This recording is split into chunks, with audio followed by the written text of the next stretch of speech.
todos, eu sou a Michele, eu sou engenheira do Departamento Técnico da Abidin Waven, Geossintéticos, e hoje eu vou fazer uma apresentação para vocês sobre uma nova metodologia de projeto com geocélulas para reforço de vias, né, vias não pavimentadas, vias pavimentadas.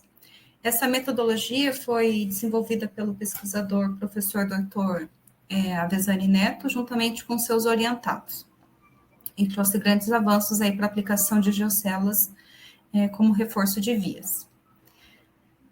Aqui, essa é a nossa agenda da nossa apresentação. Vou fazer uma introdução muito breve da Abidin, vou falar um pouquinho sobre as geocélulas, uma pequena introdução ao assunto, fazer um resumo bem pequeno, bem curto sobre dimensionamento de pavimentos. Depois eu apresento como incluir, né, a geocélula como reforço de uma estrutura de um pavimento. Vamos fazer um exemplo de aplicação, onde vai ficar um pouco mais claro o método desenvolvido pelo professor e seus orientados. Vou apresentar um caso de obra e, para finalizar, vamos falar um pouquinho das nossas ferramentas de projeto. Então, a Abidin agora ela faz parte do grupo Waven, né? A Waven é uma empresa de soluções inovadoras para o setor de construção e infraestrutura. É uma empresa holandesa com mais de 60 anos de experiência. E a integração da Abidin com a Waven permitiu a gente unir o que cada uma delas tem de melhor, né? Então, a gente uniu o reconhecimento e a força da Abidin com o respaldo e a inovação da Waven. A Waven está presente em mais de 40 países, com mais de 11 mil colaboradores. Ela tem diversas áreas de negócios. E seu escritório central fica na Holanda. E dentro da área de negócios de geossintéticos, nós temos 5 plantas de produção, localizadas em 4 países da América Latina, né? Então, a gente tem uma planta no Brasil, 2 na Colômbia, uma no Peru e uma no México, né? E no ano passado, a gente inaugurou 2 novas linhas de produção de geossintéticos 3D na Colômbia, né? Que essas novas linhas, elas são capazes de produzir, então, geocélulas e extra-grain, sendo, então, os nossos geossintéticos tridimensionais, que a gente fala, né? Sendo, então, o tema da nossa apresentação de hoje, mais voltada aí para a aplicação de geocélulas, né? E a nossa planta, ela tem uma capacidade de produção para exportação. A gente pode desenvolver produtos sobre medidas para cada projeto, que é uma característica bem bacana aí para aplicação, principalmente de geocélulas em reforços de vias, e a gente tem uma ampla disponibilidade de materiais. Bom, falando dos benefícios que a gente obtém ao utilizar geossintéticos no projeto, a gente sempre lista os benefícios econômicos, né, que a gente gera um menor custo, um menor investimento ao utilizar geossintéticos no projeto, em comparação com as soluções tradicionais. A gente consegue otimizar os tempos de execução, podendo reduzir em até 40% do tempo. A gente gera uma maior durabilidade das obras também, e um dos benefícios mais importantes, e muito alinhado ao nosso propósito como empresa, é o menor impacto ambiental, né, que os geossintéticos geram, porque eles reduzem a emissão de CO2, porque ao utilizar geossintéticos a gente faz um menor transporte de materiais e uma menor utilização, né, de materiais pétreos não renováveis, né. Então, esse benefício de diminuir o impacto ambiental das obras está muito alinhado com o nosso propósito da empresa, que é construir ambientes saudáveis e sustentáveis. Falando um pouquinho sobre as geocélulas, né? Então, como a gente viu, a geocélula é o nosso geossintético tridimensional, né? Então, a geocélula ela é conhecida por ter esse formato parecido com uma colmeia de abelha, né? Que é esse formato de padrão celular.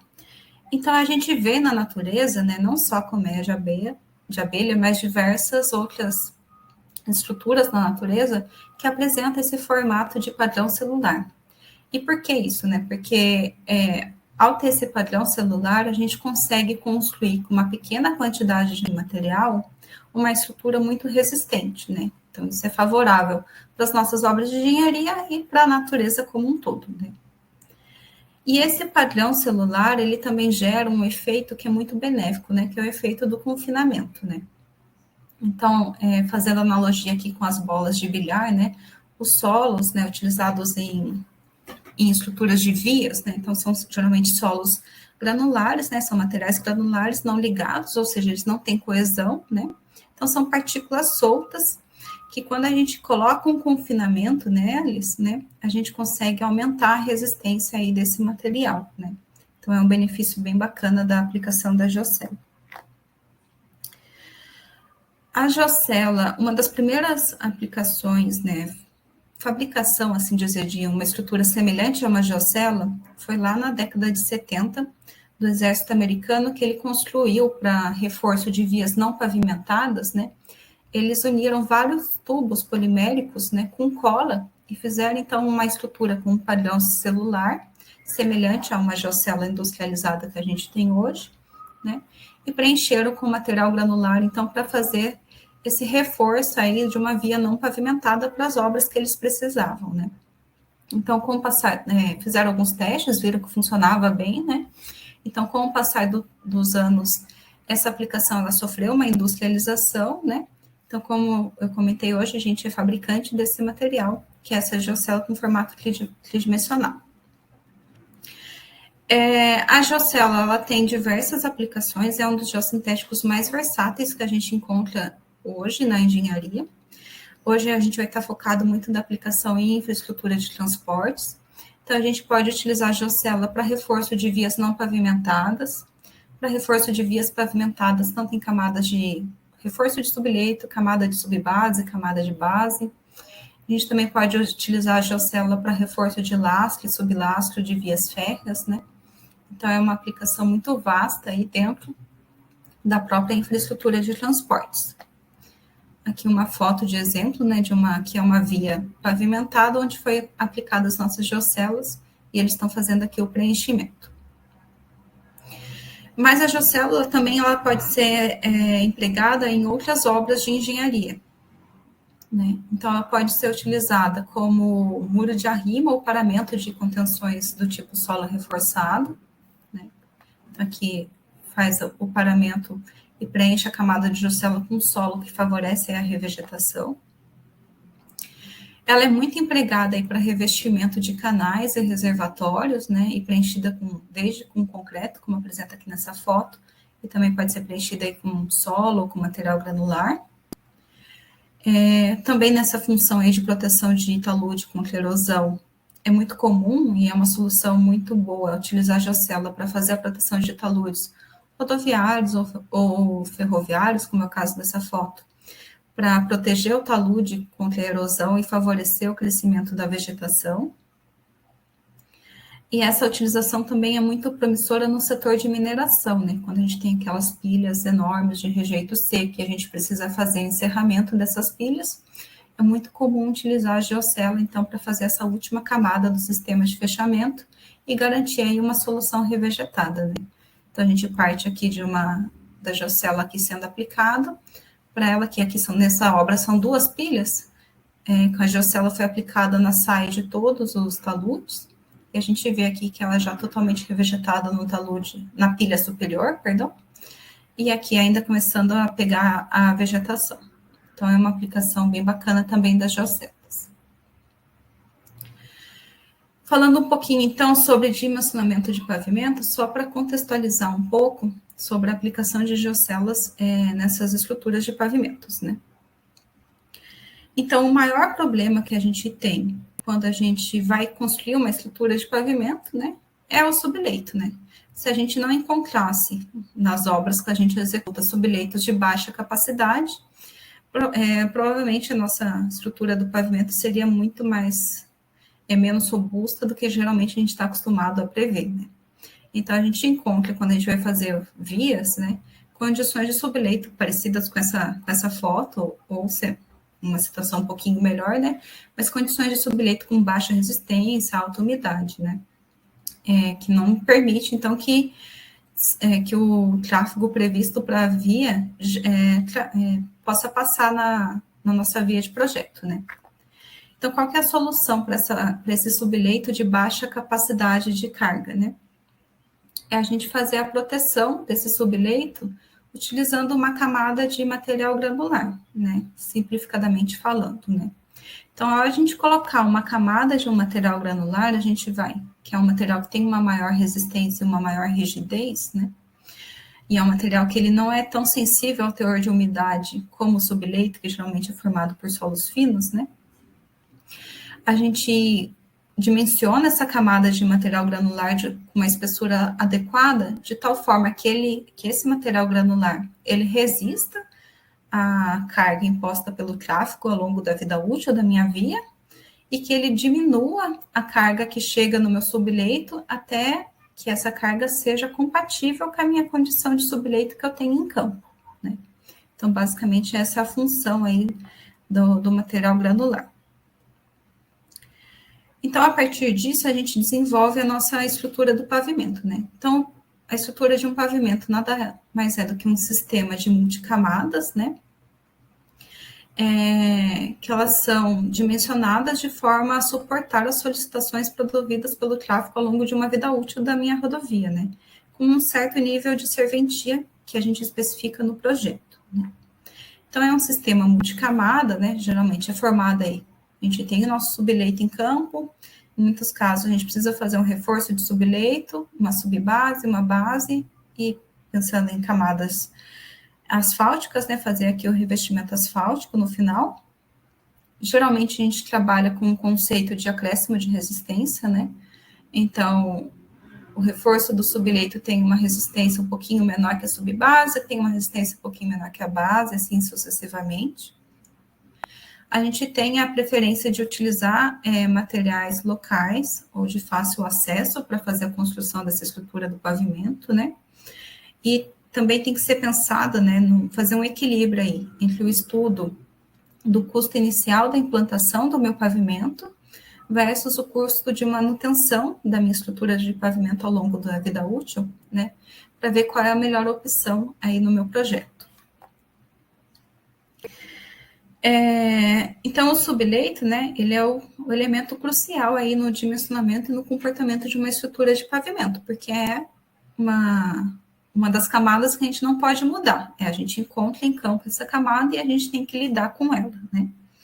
Ele é caracterizado em função do CBR, né, que é um ensaio muito comum para fazer a caracterização do subleito. Também pode ser caracterizado a partir dos parâmetros elásticos, como módulo de elasticidade e coeficiente de poação. Ele geralmente é sensível ao teor de umidade, né? Então ele necessita aí de uma adequada compactação e uma adequada drenagem, né? Os parâmetros de projeto, para a gente fazer o dimensionamento do meu pavimento, os parâmetros de projeto do subleito, a gente obtém através de ensaios de laboratório de campo, então CBR, triaxial, né?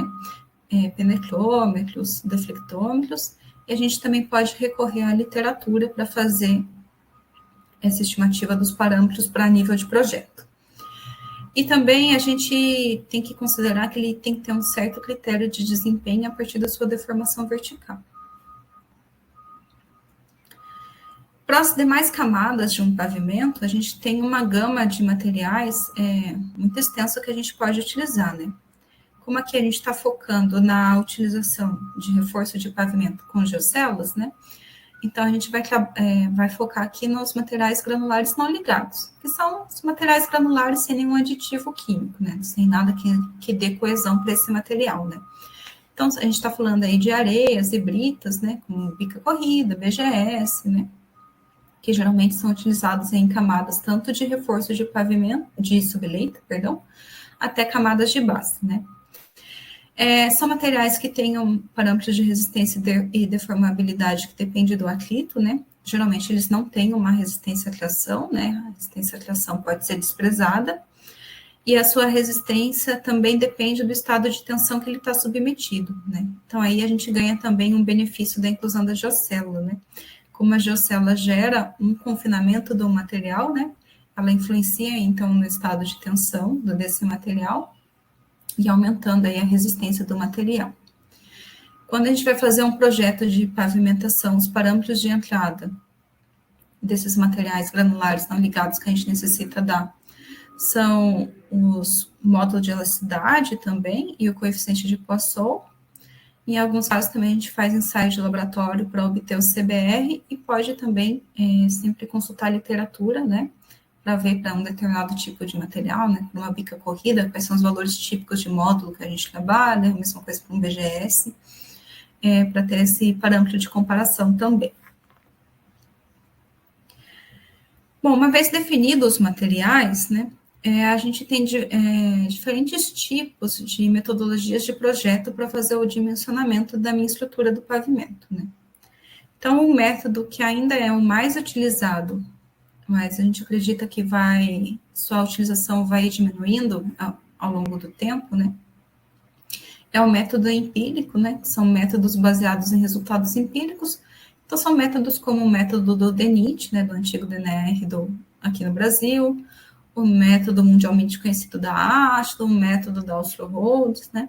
Então, existem diferentes métodos baseados em resultados empíricos para dimensionamento de um pavimento. Todos eles são baseados a partir do CBR do subleito, né? Então, o CBR do meu subleito é um parâmetro de entrada para fazer esse dimensionamento. E a gente define também nesse método, né, o coeficiente estrutural de cada uma das camadas em função dos materiais que são empregados, né? Então, se eu estou usando aí um material granular para fazer minha base, ele tem um coeficiente de camada. Se por acaso eu vou usar um material granular cimentício, ele vai ter outro coeficiente de camada, né? Então, cada método eu trabalhei com esses valores, né? E a partir, então, desse CBR do subleito e dos coeficientes estruturais de camada, a gente faz a determinação da espessura equivalente do meu pavimento, utilizando o ábacos e resolvendo inequações, né? Então, isso varia de método para método. Então, aqui a gente pode ver um exemplo do método aqui, do ábaco, de cálculo de espessura equivalente com base no número de repetições de carga do método do DENIT.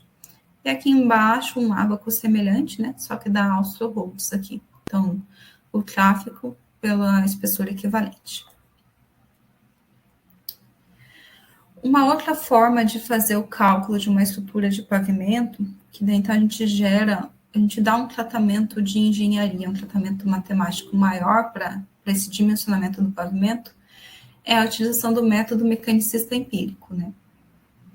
Então, esse método, a gente faz a definição de uma estrutura inicial, né? Então, faço uma definição de uma estrutura de subbase, base e de revestimento, né? No caso de uma via pavimentada, né? Caracterizando os materiais com seus parâmetros elásticos, né? Então, eu caracterizo cada camada com seu coeficiente de Poisson, com seu modo de elasticidade e com a espessura da camada também. Eu tenho as minhas informações de carga, né, do carregamento, então, número de repetições, magnitude, geometria. E eu entro fazendo, então, uma análise em termos de tensão e deformação, né? Geralmente, a gente utiliza software para fazer essas análises, né? Então, a gente gera, através dessas análises em termos de tensão e deformação, a resposta, né, dessa estrutura de pavimento para diferentes camadas, né? Então, eu posso analisar qualquer intervalo aqui da minha camada, qual a resposta que o método vai me gerar em termos de tensão e deformação. Geralmente, a gente trabalha aí com deformação vertical no subleito, tração na camada asfáltica, e em alguns casos aqui também com a deflexão na superfície. Daí, uma vez que eu tenho essa resposta em termos de tensão e deformação, daí entra aqui a parte empírica do método, né? A gente entra com essa resposta em funções de transferência, né? Com base em diferentes mecanismos de falha, pode ser fadiga, pode ser trilha de roda. E a partir dessas funções de transferência, que existem de diferentes institutos propuseram funções de transferência, né? Com base nessas funções de transferência, a gente consegue calcular o número N e a vida útil aí do pavimento, né? E verificar se a minha estrutura inicialmente projetada está adequada ou não, né? Então, de uma forma muito resumida, é assim que funciona o método mecanicista empírico para dimensionamento de pavimentos. Bom, feito essa pequena recordatório, né, de como dimensionar pavimentos, a gente entra, então, na parte de reforço de estruturas de pavimentos com geocélulas.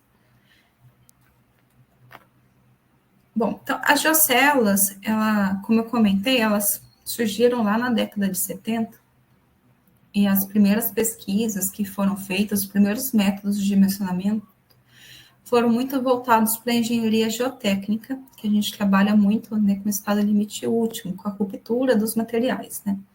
Então, foram desenvolvidos diversos métodos para cálculo de geocela como reforço de fundação, cálculo de geocela como reforço de aterros, né, e foram tentados empregar esses métodos, né, de estado limite último para cálculo de geocela em reforços de pavimento.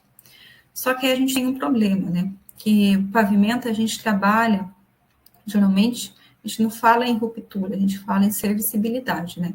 Então, a gente trabalha aí com uma deformação muito pequena de uma estrutura de um pavimento, né.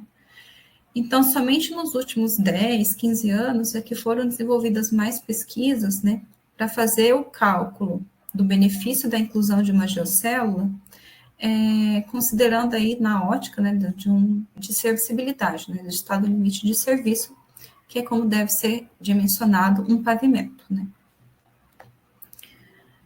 E qual que é a função da geocélula, né? Então, como eu comentei, a geocélula, a gente pode aplicar ela, né, numa via não pavimentada para reforçar a base aqui de material granular, numa via pavimentada em diferentes camadas de subbase, de base, né, sempre preenchida aí com material granular não ligado, né. Então, a função da geocélula é fazer a estabilização mecânica e o enrijecimento desse material granular não ligado. Então, estabilizar a meu BGS, estabilizar a minha areia, né. Com qual objetivo, né? Então, sempre pensando em servicibilidade, né? Em deformabilidade, né? Então, o objetivo é aumentar o módulo de elasticidade desse material granular, né? No curto prazo, e no longo prazo é reduzir a sua degradação. E qual que é o mecanismo, né? Como que a geocélula faz esse aumento de módulo, né? Ela faz esse aumento de módulo através da restrição lateral que ela gera, né? Por ser um elemento que favorece o confinamento. Então, ela aumenta o confinamento desse material granular, fazendo, então, toda essa estabilização mecânica desse material. Como que a gente quantifica, né? Então, a gente comentou qualitativamente como é o efeito da inclusão da geocélula, mas como a gente quantifica esse efeito, né? Então, a gente trabalha com o conceito de MIF, que é um fator de melhoria do módulo, né?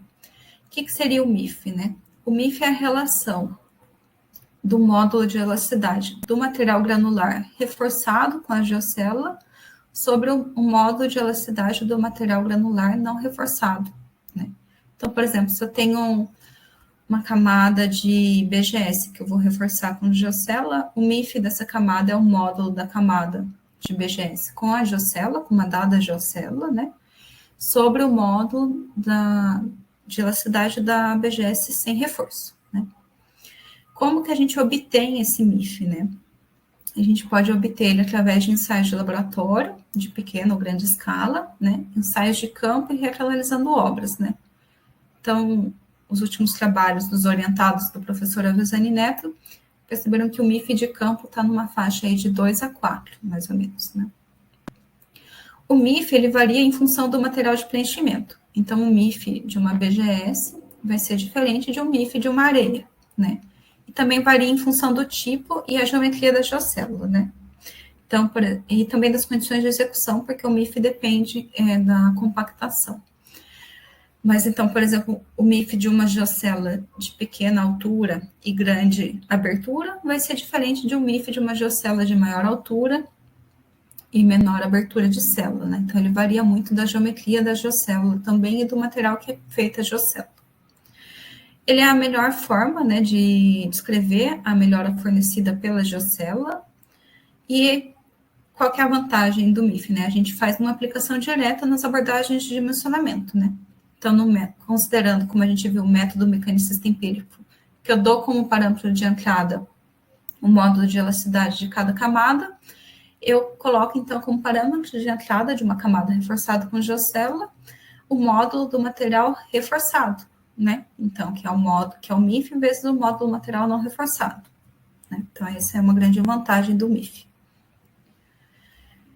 Quando a gente inclui as geocélulas no projeto de uma estrutura de pavimentos, a gente pode ter algumas filosofias distintas, que a gente pode trabalhar em conjunto ou separadamente, né? Então, a gente pode pensar somente no aumento de vida útil, né? Então, aí o conceito de TBR né, que é o Traffic Benefit Ratio, que é a relação entre o número de ciclos, né, o número de passada de tráfego da estrutura reforçada sobre a estrutura sem reforço, né, da camada sem reforço. Então, a gente pode trabalhar de tal forma a aumentar esse TBR, né, e gerar um aumento da vida útil do meu pavimento, ou a gente pode trabalhar também com redução de espessuras, né, trabalhando aí com o conceito de MIF e do BCR e do LCR, né, que eles são coeficientes também, né, que trabalham aí diretamente. O BCR é uma relação entre as espessuras reforçadas e não reforçadas de um material, e o LCR é uma relação entre os coeficientes estruturais da camada reforçada e não reforçada, tais coeficientes que a gente viu que a gente utiliza lá no método empírico, né. Então, a gente pode trabalhar com essas duas filosofias de projeto, e ainda até com uma terceira filosofia, trabalhar também com materiais de menor especificação, né. Então, eu posso incluir uma geocela no meu projeto de pavimentação, não com o objetivo de aumentar a vida útil ou com o objetivo de reduzir uma espessura de uma camada de base, mas com o objetivo de, por exemplo, utilizar um material menos nobre para construir uma dada camada, né. Então, por exemplo, se eu tenho uma camada de uma base prevista sem geocela ser feita com uma BGS, e eu faço uma análise incluindo a geocélula, né, que eu posso substituir essa camada de base, mantendo a espessura, por uma camada de bica corrida, por exemplo, né. Então, a gente pode fazer diversos tipos de análises ao incluir a geocélula. Como que a gente faz, né, nos métodos de dimensionamento, como a gente considera, então, o efeito da geocélula, né? Nos métodos empíricos, se a gente for pensar em aumento de vida útil, a gente vai trabalhar com o TBR, né, que então é a relação aí, o TBR é a relação entre o número de ciclo reforçado sobre não reforçado. Ou se a gente for pensar em redução de espessura, a gente pode trabalhar com o BCR, o LCR, né? Então, como eu comentei, o LCR é a relação entre os coeficientes estruturais da camada reforçada sobre a não reforçada. Então, aqui, para cada camada, a gente tem o coeficiente estrutural da camada. Então, para a camada reforçada com geocélula, a gente ia trabalhar aqui com o K dessa camada, com esse K reforçado, né? Com base no LCR. E no método mecanicista, né, a aplicação é mais direta através do MIF, né? Então, quando a gente faz a caracterização de cada camada do nosso pavimento no cálculo mecanicista empírico, a gente já define o coeficiente de Poisson e o módulo de elasticidade dessa camada. Então, se eu vou trabalhar com uma camada, por exemplo, de geocélula na subbase, nessa camada de subbase aqui, o módulo que eu vou entrar no meu dimensionamento é o módulo do material reforçado, que eu obtenho através do MIF, né? Bom, a aplicação é direta, mas a obtenção do MIF não é tão simples assim, né? Do MIF, ou do TBR, LCR, BCR, né? Não é uma obtenção desse parâmetro, não é tão simples assim, né?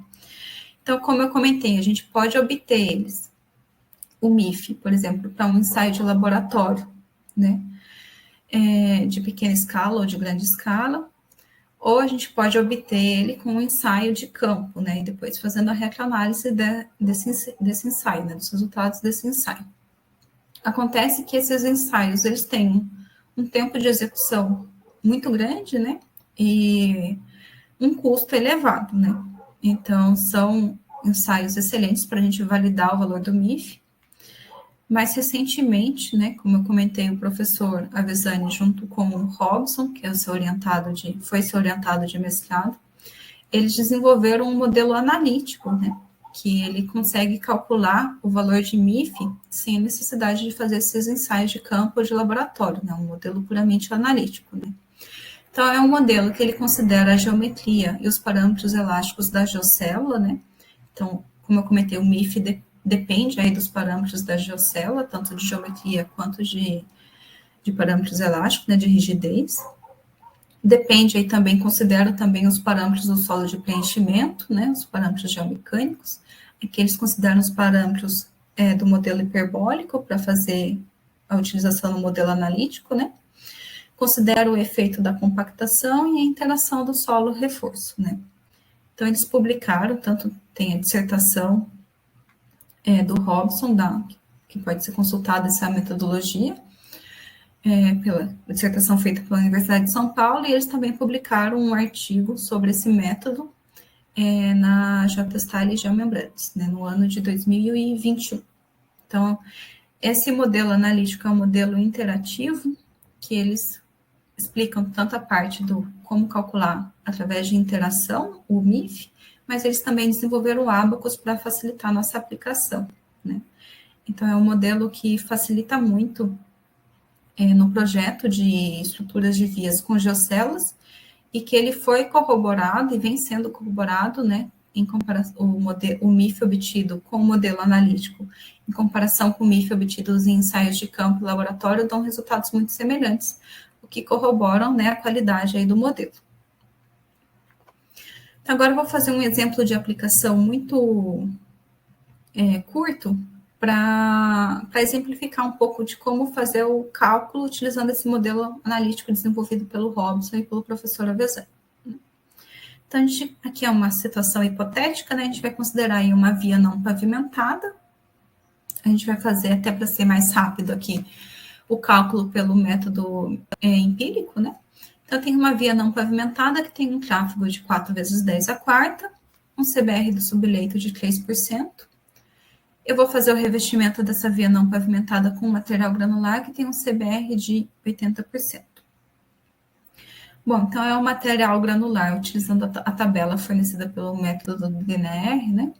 A gente sabe que o coeficiente estrutural dessa camada granular é 1, né? O K dessa camada é 1.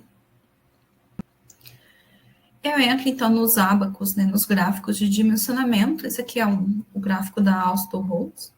Mas, então, para esse tráfego de 4 vezes 10 a quarta e para o CBR de subleito de 3%, eu chego que a espessura mínima, né, de cobertura, né, de revestimento desse meu subleito para esse tráfego, considerando de 32 centímetros, né, espessura equivalente, né.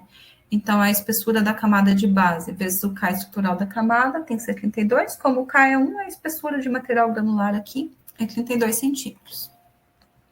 Então, eu preciso de 32 centímetros de um material granular para a construção da minha via não pavimentada. Vamos ver como que fica essa via, considerando aí o reforço, né, com geocélulas. Então, o tráfego é o mesmo, o subleito é o mesmo, né, 4 vezes 10 a quarta, CBR de 3%.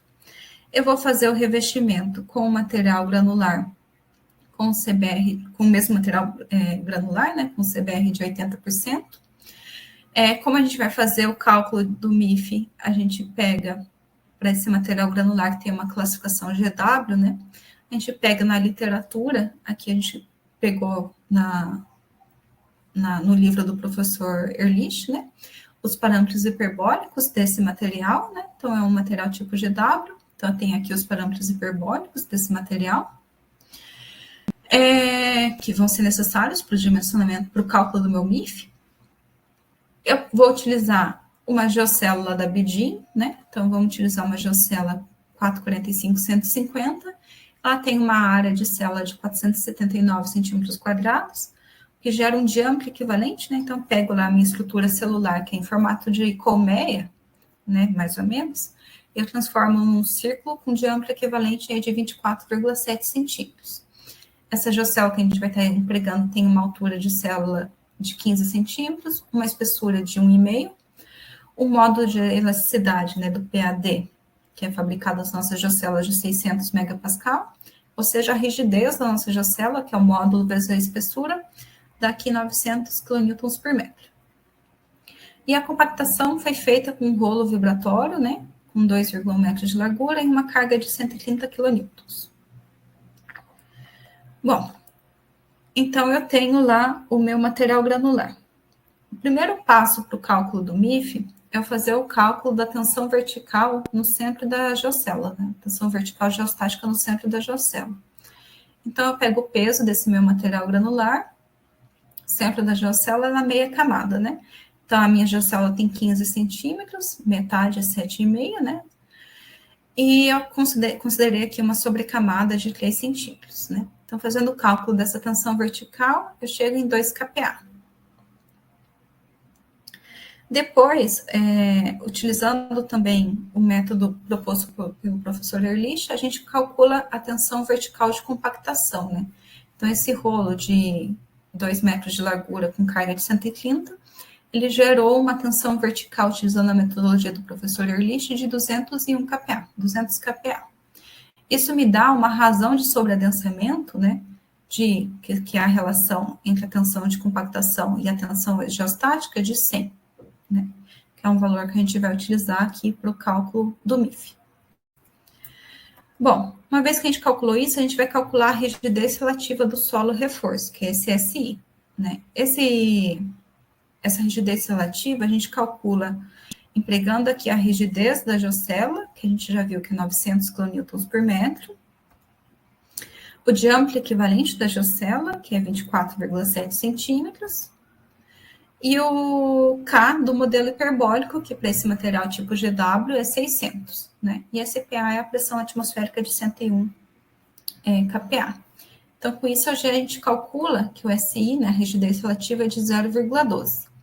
Com a rigidez relativa, e também com a tensão vertical geostática no centro da geocélula, e com o coeficiente N do modelo hiperbólico, a gente consegue calcular esse índice de extensibilidade relativa no descarregamento na solo reforço, né? Então, é um parâmetro proposto no modelo, não vou entrar nos méritos matemáticos aqui do modelo, né?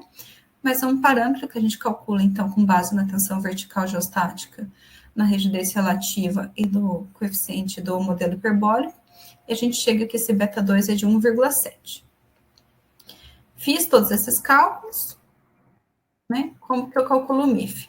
Então, a gente pode fazer um cálculo interativo, como eu comentei, ou a gente pode utilizar os ábacos, que está presente lá na dissertação do Robson, ou no artigo que eles publicaram na revista, né?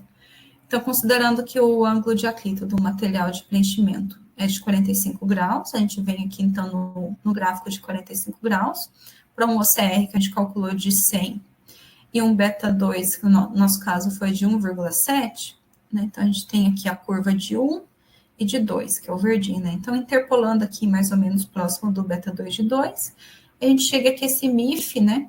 Fazendo uma interpolação simples aqui no gráfico, é de aproximadamente 2,7, né? Com esse valor de MIF, como eu estou utilizando o método empírico, né? Que a gente está trabalhando com o coeficiente estrutural da camada, eu preciso calcular o LCR. Então, também existem diversas metodologias para correlacionar o LCR com o MIF, né? Então, utilizando a metodologia que o RAM propôs, a gente, com essa formulação, a gente chega aqui para um MIF de 2,7, o LCR é de 1,8, né? Ou seja, o meu K equivalente da minha camada é o K do material, que era 1, material granular, vezes o LCR, 1,8. Então, o meu K equivalente é de 1,8. Lembrando lá atrás que eu precisava de uma espessura equivalente de 32 centímetros, só que agora o meu K equivalente aumentou, né? Então, a minha espessura de material granular que eu preciso é de quase 18 centímetros, né? Ou seja, eu preciso dos 15 centímetros da geocela, mais os 3 centímetros da sobrecamada, né?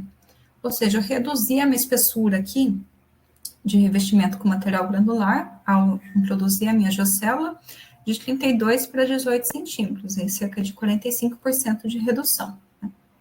Então, aqui é só um exemplo para a gente mostrar o passo a passo de como fazer o uso da metodologia de cálculo do MIF, da metodologia proposta pelo professor Avezzani com o Robson. Eu vou falar aqui um pouquinho sobre um caso de obra, que a gente aplicou nossas geocélulas para reforço de material granular em vias, né? Então, é uma obra que foi uma concessão rodoviária, chamada Autovia Neiva Gerador. A gente aplicou as geocélulas na unidade funcional número 3, né, no lote número 3, que fica no estado, né, no departamento de Tolima, lá na Colômbia. Né? Então, só contextualizando essa obra, é uma obra dividida em 5 lotes, né? O lote que a gente aplicou as geocélulas foi na unidade funcional número 3, entre as cidades de Aipe e Saldanha, né? E né, nesse trecho a rodovia era uma rodovia de pista simples, ela tinha mais de 50 anos de construção e apresentava uma série de problemas no pavimento. Então, o ano de projeto que foi feito o estudo foi 2019 e o ano das obras foi 2020. Só para dar um contexto aqui de implantação e geotécnico, né? Essa rodovia, ela foi nesse lote, ela foi feita toda em aterro com uma altura máxima de 3 metros. O problema é que esse aterro, ele tinha uma característica inapropriada para a construção de aterros rodoviários, né? Então, era um aterro que tinha presença de solos finos, tinha um limite de liquidez elevado, um índice de plasticidade elevado, uma porcentagem significativa aí de matéria orgânica, e era muito comum a gente encontrar situações como essa da foto, que a gente via aqui a umidade no pé do aterro, né? Era uma região, né, o contexto de implantação era uma região de plantação de arroz, então todo o entorno aqui tem muitas fazendas de plantação de arroz, e era comum a gente ver situações aqui de umidade no pé do aterro e diversas deformações aqui no pavimento, né? Foi feito todo um estudo, né, sobre a condição do pavimento ao longo da extensão do lote, né, e foi identificado que ao longo desses 50 anos de vida da rodovia, né, ela foi repavimentada diversas vezes, né. Então, tinha trechos que a espessura do revestimento asfáltico tinha mais de 25 centímetros, né. E também foi identificada uma série de afundamentos longitudinais, ondulações, diversos tipos de trincas, né, que fazia perder a servicibilidade aí desse pavimento. Então, na época de projeto, o projetista propôs 3 alternativas, todas elas baseadas no mesmo conceito, que era fazer toda a retirada do revestimento asfáltico e parte da base granular existente, e daí eles iriam fazer a construção de uma base, e daí que diferenciava uma alternativa da outra, com 20 centímetros, na alternativa 1, utilizando uma BGTC, na alternativa 2, uma base tratada quimicamente, e na alternativa 3, uma base estabilizada com emulsão asfáltica, e por cima dessa base tratada, né, eles iam fazer a construção do revestimento asfáltico com 10 centímetros de espessura. A alternativa que estava propensa a ser executada era a alternativa 1, né, então a construção de uma base estabilizada com cimento e o revestimento asfáltico. Então, daí que a gente propôs, né, uma outra alternativa empregando os nossos geossintéticos, né. Então, o objetivo da nossa alternativa era ter uma equivalência estrutural à alternativa que eles propuseram, que seria, no caso, a alternativa 1, que eles propuseram anteriormente, né. Então, a gente manteve o revestimento asfáltico com 10 centímetros, manteve uma camada de base com 20 centímetros, mas essa camada aqui de base, a gente construiu ela incluindo a nossa geocélula de 15 centímetros e preenchendo essa geocélula com asfalto reciclado, porque eles iam ter uma quantidade de asfalto reciclado muito grande ao longo da construção, né, da reconstrução dessa via. E a gente colocou também o geotexto tecido aqui como separação entre a nova camada de base e o material granular remanescente, né. Então, essa configuração aqui, ela gerou uma equivalência estrutural com a configuração prevista em projeto, considerando um MIF de 3. Ela gerou um efeito de viga semi-rígida, né? Então, isso gerou uma melhor distribuição de carga, solicitando menos aterro, que foi muito importante, uma vez que o aterro, né, é um material pobre, não adequado, mas que não era viável fazer toda a substituição do material do aterro, né? Aqui foi bem bacana também que com a inclusão da geocélula a gente conseguiu utilizar um material de menor especificação, então a gente substituiu uma brita tratada com cimento, a utilização da geocélula preenchida com RAP, né? E nessa obra foram instalados mais de 100 mil metros quadrados de geocélulas. Aqui umas fotinhas durante a execução da obra, e aqui a via já terminada a pavimentação, e até o momento a via está em perfeita condição de uso. Agora eu vou mostrar nesse vídeo, um vídeo bem curtinho, como que é o processo de instalação das geocélulas como reforço de via, que é uma dúvida que geralmente os clientes têm, porque eles acham que vai ser um processo muito difícil, mas vocês podem ver que não, que é muito simples a execução de geocélula para reforço de vias.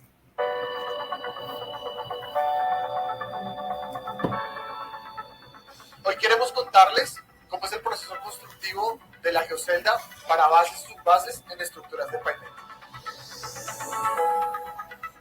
El primer paso es la preparación del sitio, en donde se debe retirar la maleza sobre tamaños y objetos sueltos que se encuentran en la superficie. Las ondulaciones o depresiones tienen que rellenarse. El siguiente paso es la instalación de biotextil. Este elemento actuará como separación y refuerzo antes de la instalación. Es importante chequear qué tipo de geotextil se requiere dependiendo de las condiciones del terreno. El siguiente paso, previo a la apertura de la geocelda, es la unión de los paneles adyacentes, ya sea mediante pines conectores o grapas neumáticas.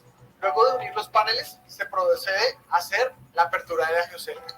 Mediante el uso de varillas o estacas, al lado y lado de la vía, procedemos a garantizar la apertura de esta. Es importante tener en cuenta el sentido de apertura de la geocelda y las dimensiones internas de cada celda. Dichas dimensiones varían dependiendo de la referencia. Luego de tener extendida la geocelda, se procede a hacer el llenado con el material granular. Se recomienda disponer de 5 centímetros por arriba del nivel de la geocelda para permitir el tránsito de maquinaria y equipos. Dicho material confinado entre la geocelda se debe compactar bajo las especificaciones del diseño de pavimentos. Luego de tener el material granular compactado dentro de la geocelda, se procede a construir las demás capas del pavimento.